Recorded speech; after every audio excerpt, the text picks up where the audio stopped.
Welcome back to the Hope Pandemic. Today, I'm introducing you to Maria Collins, and she is what I like to call one of my faithful few.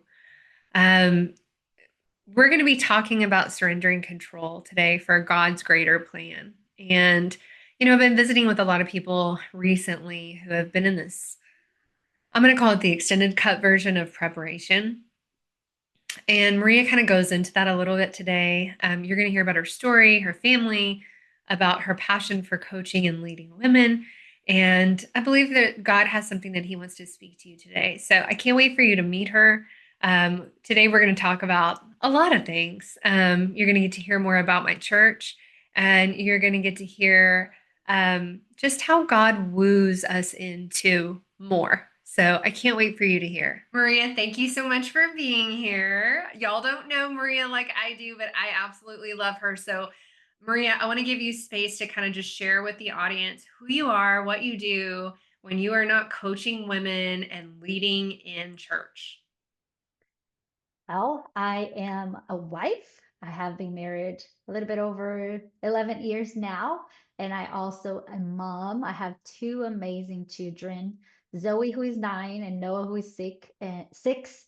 And they keep me very busy and growing every day. So I feel like God teaches me a lot every day through my kids, show me what kind of a child I am sometimes. And I love that. I love that He uses everything around, and I love spending time with my friends and quality time with my family.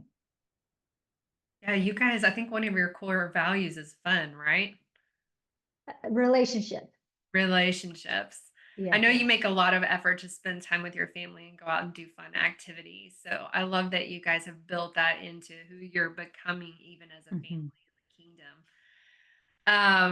What are some of the things that God is teaching you through your children? I have, so through my daughter specifically, I feel like God gave me her. She's amazing. She's very gifted. She's very talented. She's very strong minded, and she's a leader, just like me. There's a lot of similarities. So we butt heads a lot, and God just shows me like, um, sometimes you act just like your daughter. Like she knows everything. She's 9. So I don't know much in her eyes. So she's like, I got it, mommy. I know this. And God will remind me that sometimes I can be the same way. Like, I got this, God.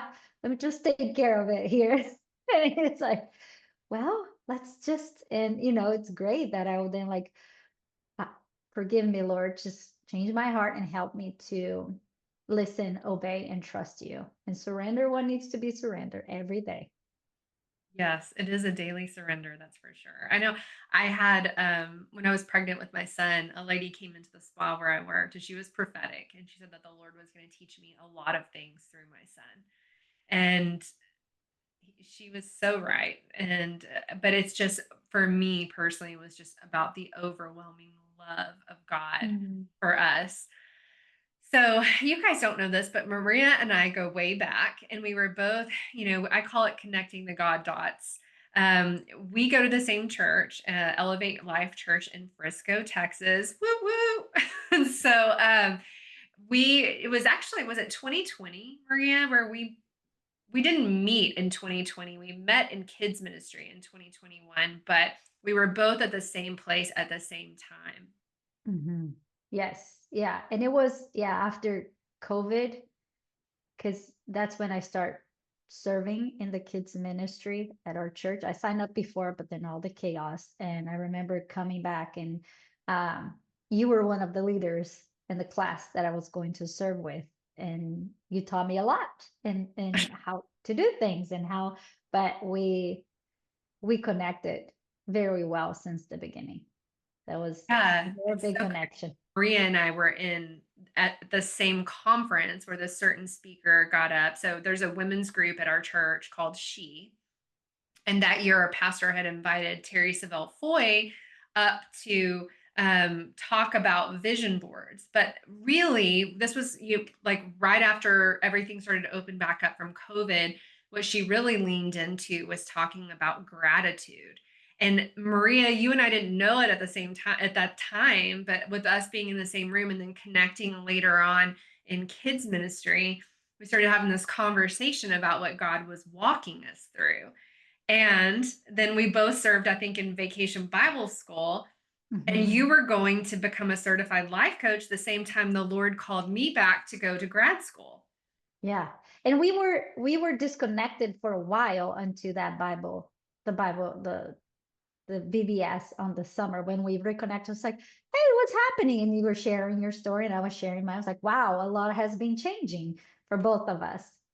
Really, what this was just an orchestration of God. It wasn't anything that you or I tried to manipulate to be around each other or anything. It was just kind of like I say, it's like connecting the God dots. So um the Lord had led me through an expression of gratitude with people that I was just grateful for, people that I wanted to honor while they were living, and writing letters to people that God had laid on my heart for um, just what they had poured into me.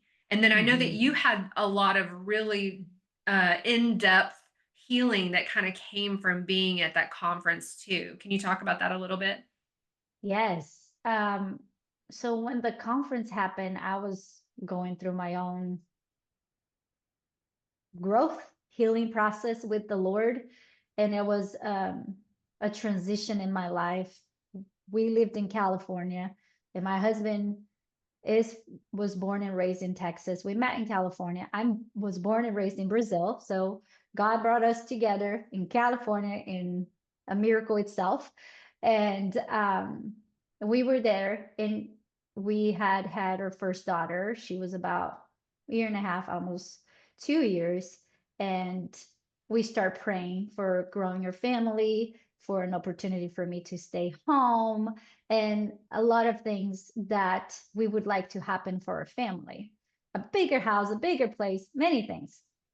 And we got with our church family in San Diego and we were all praying and believe. But James always would say, like, I want to go back to Texas. And I feel like we need to go back there. And I would say, no, why would we leave San Diego? It's so beautiful. And, we live well here. There's no reason why. And I start saying, if it's a God way, he will create a situation that I'm not stupid to say no. And God did. My husband got um, a job opportunity here in Texas, and it was ridiculous for me to say no to. However, with that opportunity and us moving here, everything happened really fast. It was a period of time of 3 months from the time he got the call. And we were praying for things. So he got a promotion in San Diego. However, the promotion didn't increase his salary at all. So I couldn't stay home what we wanted for that season. So then after that, we were frustrated and not understanding, like, God, you gave the promotion, but you didn't give all the pieces together. Like, what does it look like? Right after that, not even a month later, he got a call from this friend from Texas saying, I have this opportunity here in Texas and la la la. So with that, it was like, and right before that, when he got his first promotion, we also found out I was pregnant. And whoo, emotions are coming back. Okay. And with that period of time, with less than a month or two after that, we miscarried that baby. Mm. But the job opportunity went through, and we had a month to figure out. I was trying to keep my job with the company I was working for, and it was a great job. I had a great future and opportunity to grow. It was the job I wanted and I had been prayed for, and I didn't want to let go of that. So we were trying to figure out a way for me to work from home, and all negotiation, and people were, in my favor and tried to figure things out. It got to the point that everything was working out except when I asked them to give me 2 weeks to settle here and be with my daughter, to find a school for her and settle her and everything work out. And they said, no, we can't give you that. And I remember that day driving home, like crying so hard to, like, Lord, what are you doing? Like, everything was working. Like, this is ridiculous. It's not something that they can't give it to me. What is it? And I Mm. remember hearing very clear, you need to resign. And I was Wow. like, what? Just How were you managing that? Because you're very driven. I mean, you have an MBA, you are a very driven woman, and God is saying, like, I don't want you to just take your foot off the gas. I want you to brake hard. yes, just resign. And I was like, okay. Again, everything was happening really fast. So I got home and I start talking to my husband and I was like, we were trying this, but I heard this from God. How are we gonna do it? He's like, we're gonna be fine. Like this new job will cover our finances. You get to do this. Yeah. So, okay, let go. And again, because everything was happening so fast, I grew up in a house that we didn't really deal with emotions. We didn't talk things through. So I was just shoving things down. Like I didn't process the miscarriage. I didn't like Wow. I didn't process the loss of the job. I like was like, okay, what's the next step? What do we need to get ready? What do we need to do to move to make this happen? Right. So all of this started in September. By December, what was it? 13, December 10th, something like that. We were arriving in Texas to our new season, new life.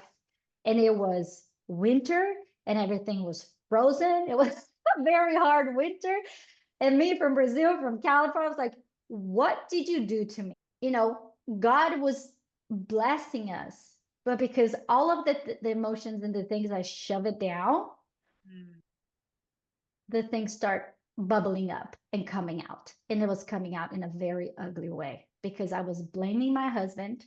I was making his life miserable because all I did was complain. I complained about everything. I complained about the weather, about the driving, about where we were, everything. Nothing was good enough for me here. Nothing. And we were able to sell our house in San Diego, bought a house here, built our first house here. It was 3 times the size of the house we had there. It was cheaper than the house we sold. It was like blessings upon blessings upon blessings that I could not see it because of all the pain that was holding inside. And I remember um, we it was a 6 months. We built our new house. We moved in. I was then pregnant with our second son and, excited to have him and grow our family. Um, that then, I remember that God starts speaking to me through my husband's voice. Because when we first moved here, we found Elevate Life Church. And listen, I was going to church, I was doing all the right things. I wasn't dealing with what it needs to be dealt with, right? Right. Going from inside out and allowing Lord to deal with it. Yeah, it's So easy to spectate. It's easy to yeah, so go and I spectate versus like when God is really tilling the soil of your heart. It doesn't feel good, but it's Mhm. so the new things can grow there. Yeah. So I remember, my husband saying to me this one day, it's like, you have so much to be grateful for, but all you do is complain. You need to change your focus. You need to start, being more grateful for. And I remember that spoke to me. And I remember crying out to the Lord and say, Lord, I can't do this on my own. I need you. I try all the things. It doesn't work. I know you're the one who can do it all. So I remember the verse he gave me at that season was, be still and know that I am God.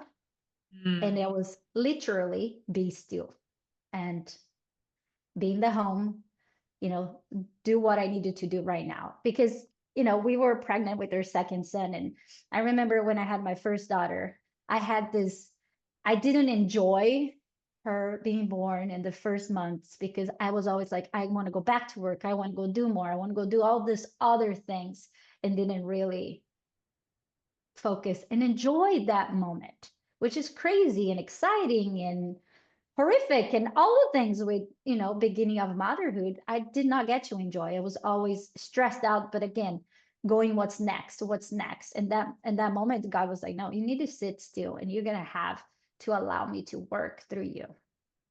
So then comes the she the she time that I showed up.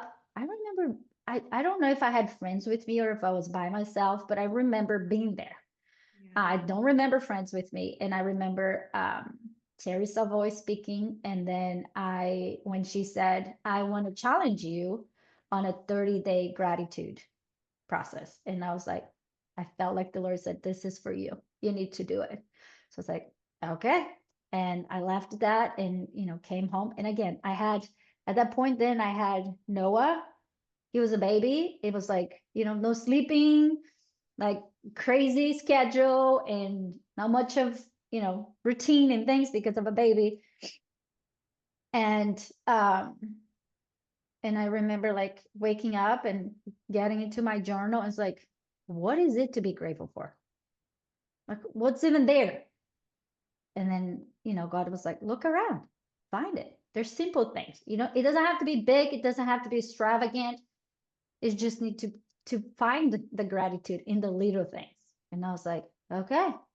And I was like, I'm grateful for my coffee because that keeps me to be awake. It was early in the morning. And I was like, I'm grateful for the sun rising. I love the sun rising and the sun setting. It's like, I just start writing it down, and I would write down 3 things every day that I was grateful for. So it got me thinking and exercising a gratitude heart, because my tendency before was to be very negative, and I was deep into the negative at that point.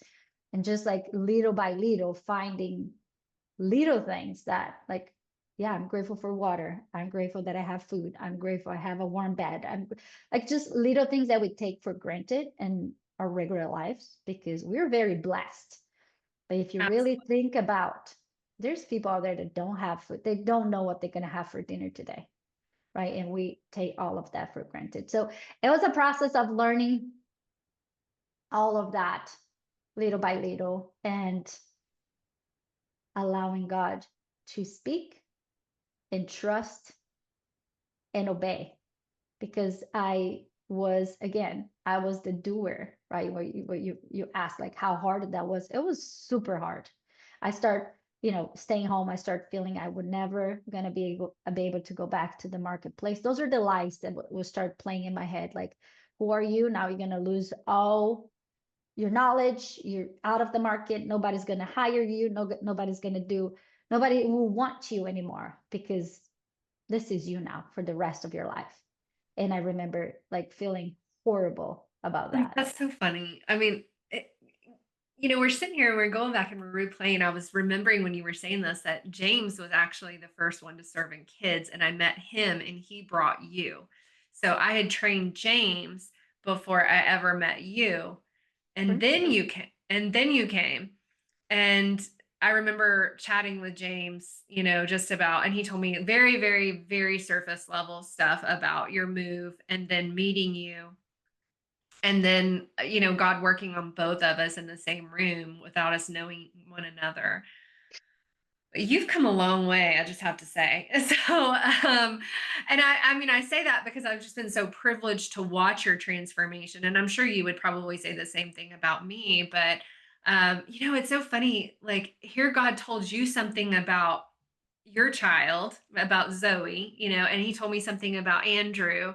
And then he puts both of us in kids ministry. And one time I was at church, I wasn't in kids ministry anymore, but the Lord told me that there are people that are looking for influence in the church, but it starts they're not humble enough to go to kids ministry and serve the future. So if you're not humble to serve enough to serve the future, how can you be trusted with more when the greatest need is in kids ministry? and, Yeah. and because if you think about it, like, for me with my testimony, I quit my job in shelter in place.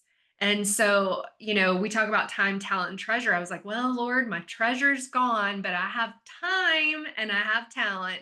So I'm going to pour more of that in to fill the deficit of the treasure part. And, we were at a time in our church where we were kind of just flowing, like the service maybe an hour, maybe an hour and a half or whatever, but I was there. And so ministering to the children and, seeing these kids come in, they're in shelter in place. You think about a 3-year-old, 4-year-old, 5-year-old, and they are overwired, overstimulated. They've been given their technology babysitter. And I'm like, these children need to be loved. They need to be seen. They need to be told that God has a plan for their life, that the Lord sees them. Because I don't even think that, what we were going through at large, not just as a church, but as a world, adults were not making sense of what was going on around us. And here we are, like we have these children. We had a huge surge of children on the spectrum that started coming to church. And I was like, we're not equipped to love them the way, like, because they need so much individualized attention. And I say that in a good way. They deserve that attention. And we need parents to come in and embrace a tribe mentality. And it's like, when I think of tribes, I think of you and I are back to back. So I have your back and you have mine. So in tribe mentality, if you see my kid doing something, I want to know about it and I give you permission to correct my child because I know who Mm-hmm. you are and I know your values. And I would do the same for you. Like Andrew had said something about Noah, Mm-hmm. making sure he wasn't playing, rough video games because that could give him nightmares. And Mm-hmm. that's the kind of vision that, like, I envision the tribe to be. Mm-hmm. I love that we both, God started us like our path both at the same place. And this is the thing, like I've had these conversations with people and they're like, "Oh, well, I'm with my kids, the rest of the week. I just need a break and need to go to church." And I'm like, "I'm standing in the gap for your children." And I'm watching over them and believing for God's best for them and praying for them. And I want you to have that same like mindset about our children as a tribe, Yeah. so but let's talk about like you go into this kind of like your own chrysalis, right? The Lord calls you out. You're at home trying to rest, be still. Now you've got two babies. You haven't processed the loss of your is it your middle child? Is Yeah. That it was a, mhm. your middle baby? And what is God speaking to you while you're at home besides be still and know? Like, how did He start sanding down those rough places that you had walled up in your heart? I started finding books that was by Christian women that talked about life and healing, and was a few of them that I start reading and really doing all the work, like really answering like those questions that they come. Because before I would be like, that's not for me. I don't need to do that. Like I didn't I didn't allow myself to process things like I mentioned before, right? So then this was the time to like, okay, we're gonna do this, right? So I was reading and really diving in. That's when I also learned about what coaching was, life coaching, start listening to podcasts and like, seeing how a coach works, what a coach does. That's when I fell in love with coaching. But it was just like a process that started from inside out, right? I started going to Bible studies and really like diving in, doing my devotional and, spending time with the Lord and just learning. Uh, One of the ways that I didn't know I had to mourn and process a job, leaving a city. I didn't know that was a thing. I think we mourn people that die. That's it, right? But no, anything that we lose, we need to go to the process of mourning it. You're taking something out of your life that was, to my view and my understanding, I was achieving the success life that I thought I wanted. And then suddenly all of that was took it away. And I was mad at God, like, why would you take all of this away from me? And not understanding, right? At that point, I didn't understand his character and how he works. That when he's removing or pruning or, taking something away, it's because he has something better, right? He's refining you for the next season. He was refining me for the next, like, I wouldn't be able to be who I am today if I didn't go through that hard season of transformation myself, because I was carrying too much and I needed to give it to him to surrender. I needed to process and to heal myself from inside out. So, yeah, It was just like little by little learning and researching and like doing the hard work. It was a lot of doing the hard work and going into the hard places by standing still and reflecting and allowing and understanding um, that, you know, things doesn't need to be that way. There's a different way of thinking. Yeah, the pruning is significant because Hmm. Yeah. Um, yeah, I don't know if you've ever pruned like anything. I have desert willow trees in my backyard and I love them because they're this beautiful botanical type tree that produces this really fragrant blossom, and it's a pollinator, so it attracts like the hummingbirds and the bees and everything that we need to make all of the other plants thrive. So if you go in and trim the branch of a desert willow, it will multiply. And so if you Mm. want to get a fuller tree, you have to prune it. But and when I say full, like hear me by the spirit that it's like you are being pruned. So I think a lot of times we say these things and they sound almost cliche because they're said so much in the church. But like if you can really marry a visual to what the word of God is saying, it's going to bear more blossoms, it's going to bear more fruit. So Hmm. what does that process of multiplication look like in your life since God starts speaking to you about coaching and then moving you into this new arena? What how did all that take shape? Yeah. So I learned about coaching and then I start praying and believing that God would move me into that. It's like, this is what I want to do. But then again, I had two babies in the house, right? We were here. All I was like, I don't know how this is going to happen. So I just start researching and looking for how to get certified. What do I need to do? What do I need to learn? How can I equip myself to become a certified coach? Mhm. And then I remember looking at things and just it wouldn't work. But then I also had this belief that how could I invest in myself if I wasn't bringing anything to the home, Yeah. right? So I didn't feel like I could. Mm, So I found this company and started doing some trainings with them. That was a challenge, and then a lower ticket training. And I went to this live event, and my husband went with me. And then on that training, when there was an offer for a bigger package of a coaching certification and all the things that I needed, right? I was praying, but I didn't ask. I didn't talk to my husband about that. And I remember after the offer is done, he turned to me and he's like, "We need to invest on this for you. Like, you wow. need this." And I was like, "Wow, Lord." Sometimes we don't have to ask. Yeah. We just have to cast our cares to the Lord, and He's the God of details, and He knows exactly what we need and the time that we need, and He will provide. So we made the investment, which wasn't easy for us. We had to, cut things and readjust, but that got me certified. And um, by the end of that program, that same company, which was Life on Fire, they needed a coach. And I remember like, I want to do this. I want to practice. Like I was like, I don't have practice. And I was, starting my business.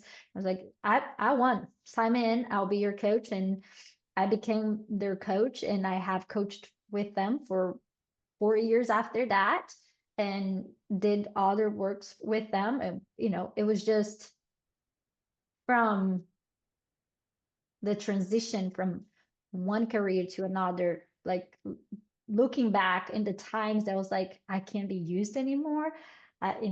This is it. Life is over. I'm going to be home forever. And looking back now to how God works, and it's all about trusting, right? The Bible says He gives us the desires of our hearts, and it's ours, right? And He wants to give us hope and a future and an abundant life. We got to believe and we got to trust. However, we also need to learn to trust and let go and Well, surrender. and you had to abide first. Like he Yes. called you out so he could get your attention. And then now you're having a conversation, because Hmm. when we're busy and go, go, go, we're not making time for the still small Yeah. joy, Yes. so that's that's powerful. That's amazing. So Yes. talk to me about like, so you're kind of apprenticing basically under the program that, that birthed your new season, if you will. So talk to me about that. What did that look like? It was amazing. It was humbling, and it was a lot of transformation for myself too, because learning what a coach does, right? It's again, remember me, old Maria, controlling, fearful, wanting to do all of my own hands, right? Wanted, like, I feel like I always had this gift of seeing things. Yeah. And, like, it's for me, it's too easy to tell you all of this is wrong. Here's how you fix it, right? So Right. all of that, my old me had struggled a lot with that, because not everybody want to hear, not everybody want to change. So Right. had to learn to shush my mouth. And learning to be a coach is all about asking powerful questions for the other person to bring out the answers. We all have our answers. Like, we have God, if we have the Holy Spirit, it's all inside of us. We will bring the answers if we ask, take the time to soak in, and allow the spirit and our subconscious, all of that, to bring up the answers.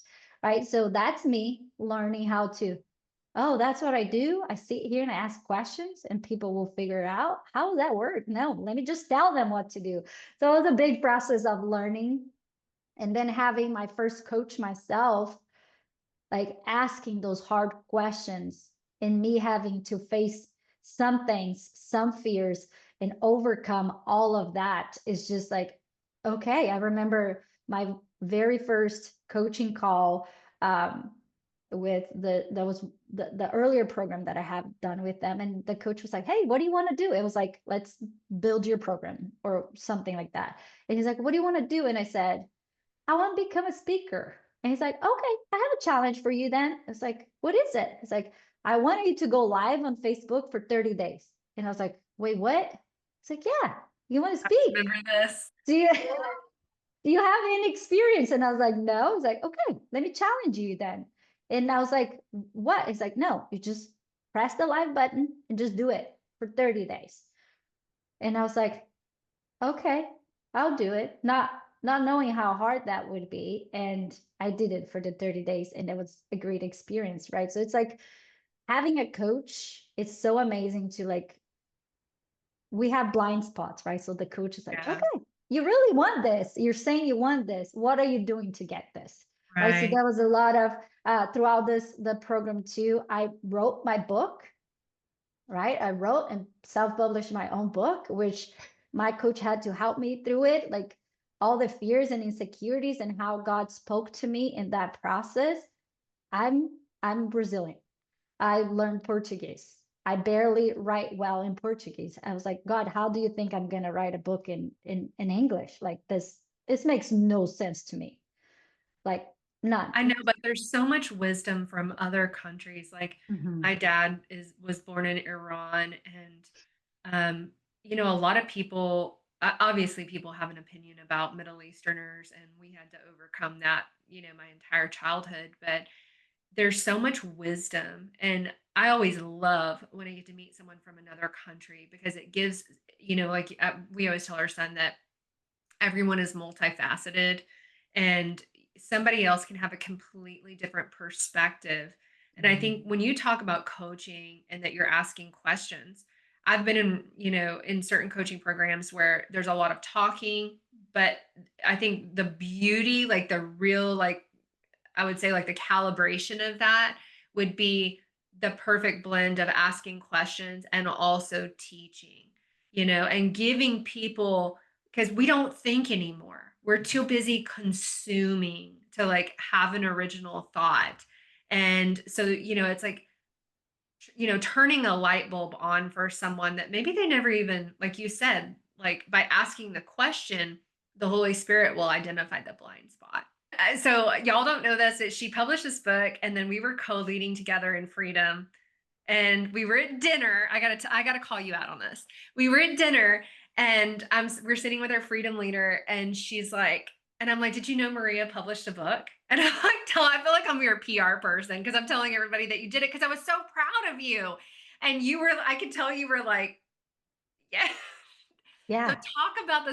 talk about the journey of Yes. you get over the fear, you write it.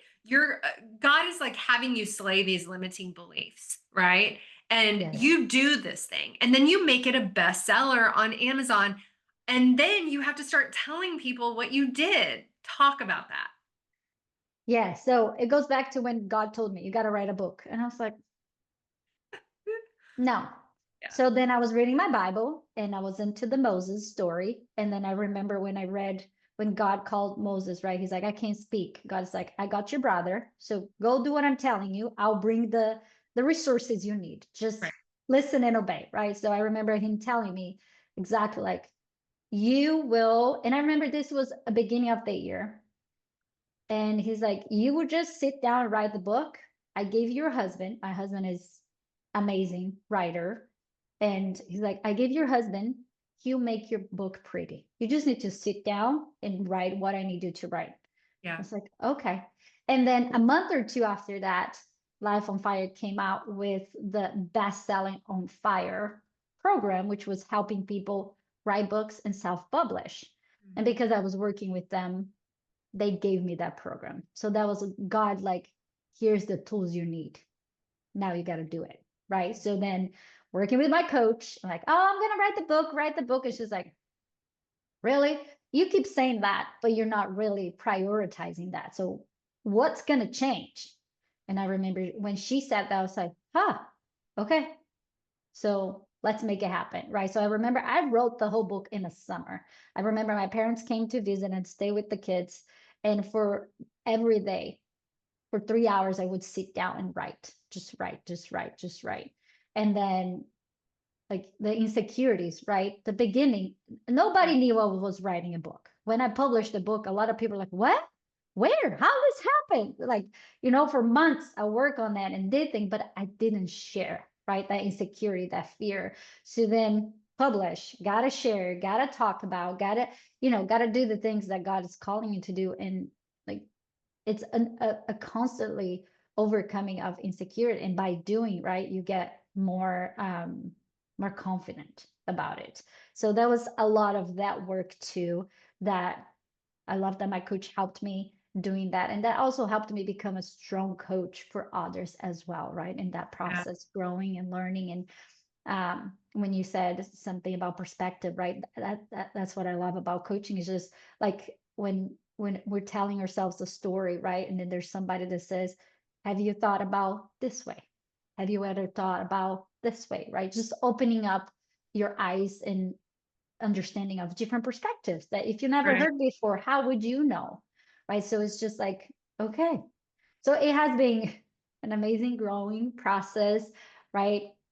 And overcoming a lot. But when you're saying that, like overcoming fear and all of that, I remember throughout this coaching process, I used to have my coaching calls when I was in the program, my coaching calls on Monday.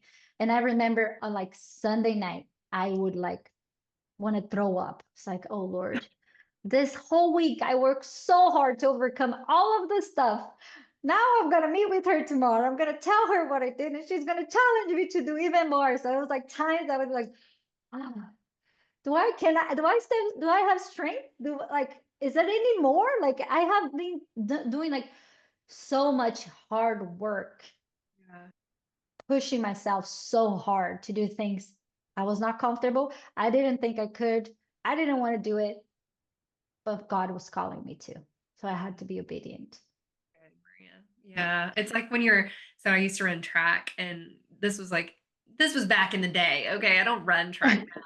I barely power walk. But when you have that coach that's like, okay, you got a 6 minute mile, I want you to shave it down 15 seconds. And you're like, excuse, like I literally just gave you my best. But you have to have that person pushing you, to keep like, what's the next bar? Not that it's striving, but like you'll never know what's inside of you if you don't Hmm. go for it, if you don't take the high jump. You know what I mean? Yeah. And you might just surprise yourself and everybody else too. Every time.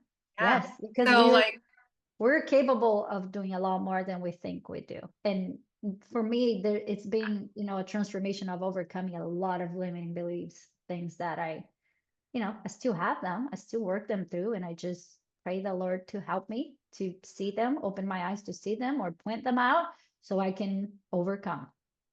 yeah, yeah. I mean, I think just having the awareness that, and then, the Bible talks about taking every thought captive and making it obedient to Christ. So if you're doing that, if you're putting that verse into practice, then you do have to think like, okay, why do I think this way? And that's kind of the hallmark of, when you elevate your thinking, like we have to think higher than we think, than, our natural defaults. We have to align our thoughts to the word of God. And Hmm. that's where we start to see like the dominoes fall, if you will. So what are you doing today in regards, like, let's fast forward just a little bit, but how has God multiplied you in your new gift? And where do you see the synergy between like being that like white knuckled MBA driven woman to operating in purpose and passion and loving women into transformation? It is very funny that question. And because right now I feel like I don't feel like God had told me I am in a transition Mm, phase again, right? So it's funny that we're talking about this because it brings me back right to that season of life where I I was holding back from allowing what God had for me because I was holding on to what I had, right? And not being able to see what He has for me in the future. Um, and, I have coached it with Life on Fire and different other companies, had coached my own clients, mhm. different things throughout this 4 or 5 years and the last few months I heard God saying, this is the end of a season. Mm, A new season is going to begin. So my contract ends, like everything I was doing just ended last month. And I'm like, okay, Lord, I will not be the same child I was before. That yeah, didn't that didn't allow. I know you better now. I know your character. I know when you're um closing a door, which has nothing wrong with it. It was just yeah, an end, right? There's right, seasons and ends, and that's okay. If this door is closing, I know you have a bigger and better one for me. yeah. And I want to be ready and I want to be um, prepared to walk in to whatever you have for me. It's so crazy because like he did that the first time. This is something that he's doing in my life too right now. So he did that the first time for you and you white knuckled and but you surrendered, and then it was like God had to take you through a process. You're not definitely not the same person you were at the beginning of this journey, right? Or even the beginning of this podcast episode, but then moving to the end of it, it's like now we know and we just trust. And so it's the same for me. Like the Lord started giving me dreams. Well, he started speaking to me at the beginning of this year that he was going to be leading me out of the job that I was in full time. And I was like, okay, Lord, what does that look like? And immediately started to feel a little bit of fear because I was like, I don't want to go through what I had to go through the last time, but I'm not the same person that I was Mhm, when God called me out the last time.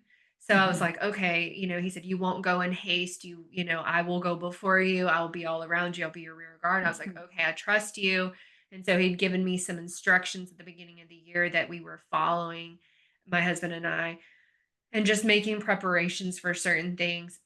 And then I have another friend who's prophetic and is a deliverance minister, and she was like, things kind of. I literally went from being like fully full time employed to almost not even hearing from my boss, and I was like, okay, this is drying up. God, I trust you. I'm gonna move with you. It's like that. When I move, you move. Like when you move, I move. So tell me where to move to. You know, uh, um, did a fast and God was like, you need to leave. And so I turned in my notice, and I think the body of Christ at large right now is in a transition for a setup of a Yeah. lifetime. When I say that, it's Hmm. because like we don't have time to waste anymore on our Hmm. assignment. There are people that we're called to wake up, and there's Yeah.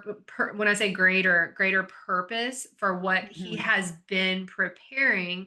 You were just anointed for this and then sent back out into into the field to watch the sheep. So, when it's time for you to move into whatever it is he has for you, you will be prepared even if you don't feel prepared, Hmm. Yeah. but And a big difference of this season as well. It's like I learned my identity in Christ. yeah. Right. Back then, my identity was attached to the things that I could produce, that I could accomplish. That's Yeah. who I was, I thought I was, right? It's on the work that I do, it's on how I can provide for my family, all of this. So he had reshaped all of that and taught me who I am, Mhm.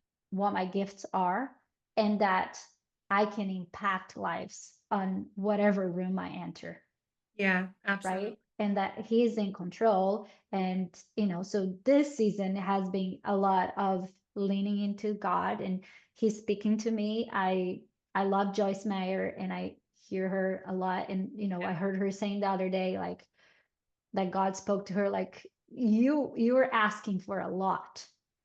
So you're going to have to do a lot. Like, it will cost you different. Like, your life, it will look different from anybody else. Like, so this is an interesting season. Like, even having conversations, people are like, "Oh, what are you doing? What are you doing next?" And I'm like, "I don't know yet." Like, it's very uncomfortable to have that kind of conversation, but at the same time, like, I trust God that He has planned, and he didn't leave me alone. Like, he's speaking to me as we go, and he's showing me that he's caring for me and for my family, that he's in the details, that he's providing, that he's showing up, that he's opening the doors, that he's using us where we are, that so many miracles and different things that I watch in this season, that I'm like, I'm in awe of who you are, Lord, and how you work your wonders, right? So one thing he spoke to me a couple of weeks ago was about Gideon, right? The story of Gideon in the Bible. If you don't know, please go read. It's amazing. I'm just going to say a little bit of the things that. So Gideon was going to fight a battle, and he has this amazing army of 2,000 people. And in order for the victory, for the glory to be given to God, God was like, we're going to have to change some things here, We need to right? optimize the army, Yeah, please. basically it's like, let's make it very clear that I won the battle, not you, Mhm. right? Has nothing to do with you. So then he started cutting it down from 20,000 to 10,000 to coming down to the 300 in ridiculous way, like how people drink water back then, right? So there's a lot of details for that, but that was like that. And then he's like, okay, now go fight the battle.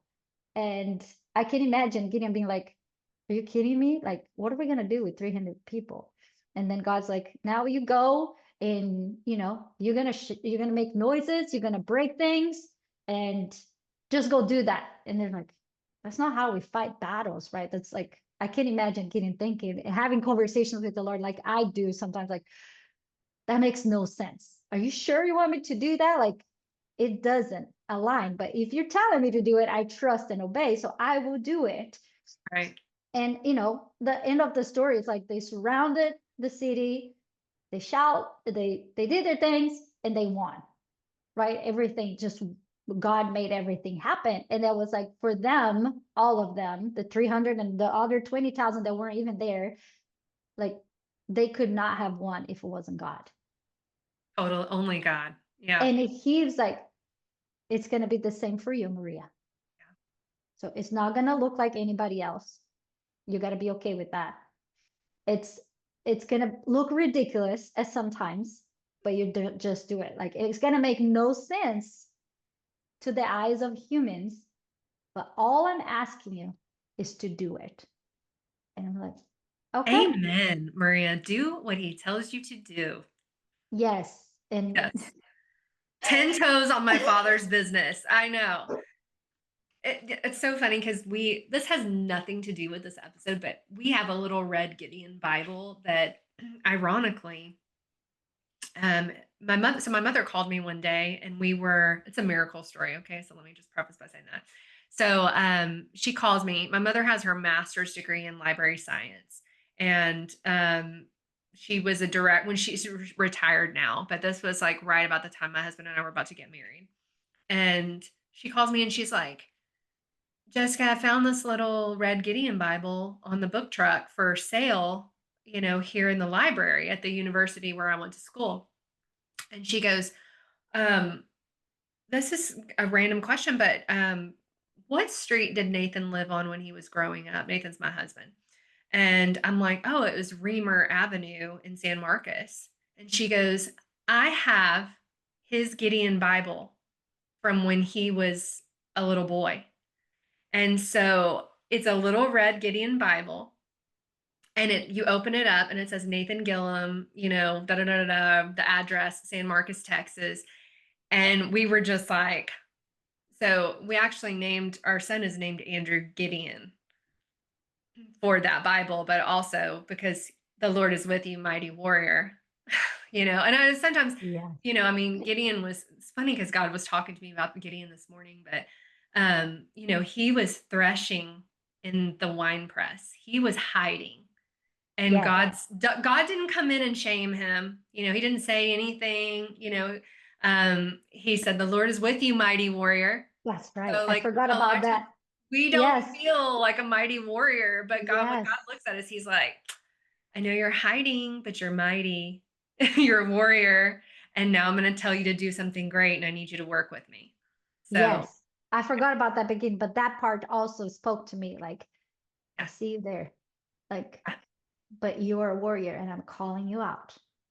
yeah, the hidden ones are hidden for a reason and a Mhm. season. And, Yeah. I always have these like Mordecai moments, where Mordecai was like minding his own business, going around his business, whatever, and he overhears things, or people come and tell you things, or you're part of a conversation, you're in proximity to a conversation, and it's like, Lord, why are you letting me hear this? And it's to Hmm. pray. It's to pray Hmm. for things, that Hmm. God, whatever you're, see something, say something, but I say see something, pray something. Hmm. And it's, you know, Yeah. And there's a lot. it's like, another thing for that I was reminded in this season is God is looking for not for the qualified, but for the willing, right? And he will qualify and prepare you for whatever he's calling you out. And with the going back with the topic of things are not going to look like You the thought they human were? would like, yeah, Yeah. yeah, or like it's not going to um be with what society, what you should be doing for your titles, your knowledge, whatever that is, right? That people think you should be doing. And I go back to how I came to United States. And, I had come to the United States, I went back, was living there, was working, was running a restaurant with my dad, was working as a consultant. Like from the eyes of the people there, from my family, my friends, like I had success, right? Yeah. But deep inside, that was missing part in me. And God Sure. knew I needed to come here to have that fulfillment in Him.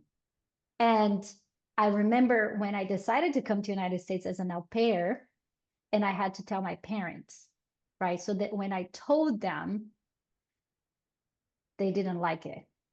And Yeah.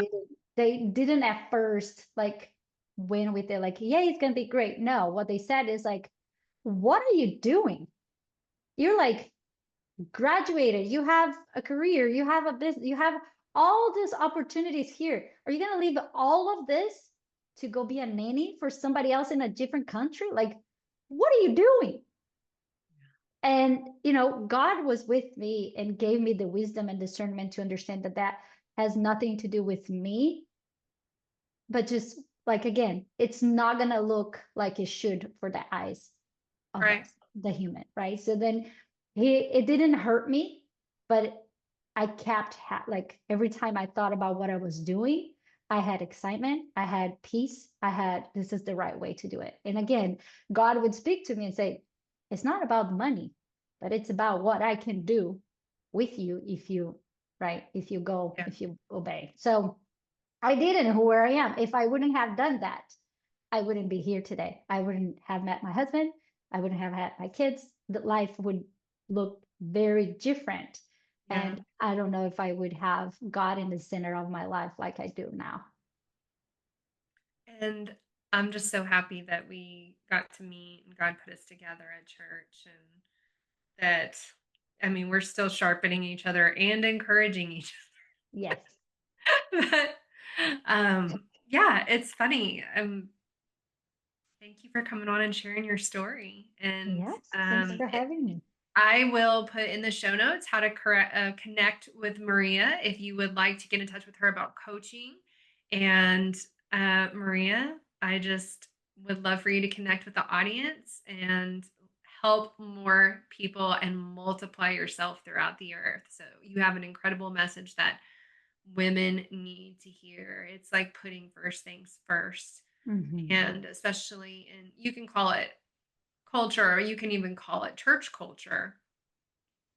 It you poured a lot of wisdom into us today. So thank you so much for sharing your heart and your story. And thank you for being brave and bold enough to allow God to work in you so Hmm. that he can work through you. Yes. Thank you. Thank you for having me. I loved being here. I love talking to you, of course, always, and sharing the story that may touch somebody, may help somebody. We never know. The power of testimony, right, is so powerful. So sharing and being transparent, that's what I love to do. It's like this is the reality, right? I am a human. I am still broken. I'm still have parts of me that needs to be worked out.